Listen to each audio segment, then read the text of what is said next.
لكن الحمد لله القيادتين والشعبين سهلوا المهمة للسفارة، لأن العلاقات على مستوى القيادة وعلى مستوى الشعوب الحمد لله أكثر من ممتازة. إن الآن هنا مجرد نبني على هذه العلاقة، نساعد على أنها تنمو، مع أنها متواجدة من قبل وبجهود السفراء السابقين وبجهود الروابط التاريخية السابقة، ونقوم بجهد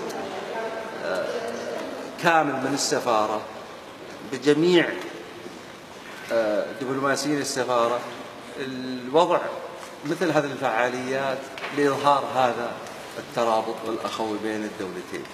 نتمنى النجاح إن شاء الله، ونشكر الأخوان الذين دخلوا في المسابقة ولم يوفرهم الحظ في الفوز في الجوائز، ونشكر ونهنئ الأخوان اللي فازوا والأخوات اللي فازوا بالجوائز، ونتمنى أن نوفق إن شاء الله في المستقبل أن نقوم بعمل مثل هذا ينمي هذه العلاقات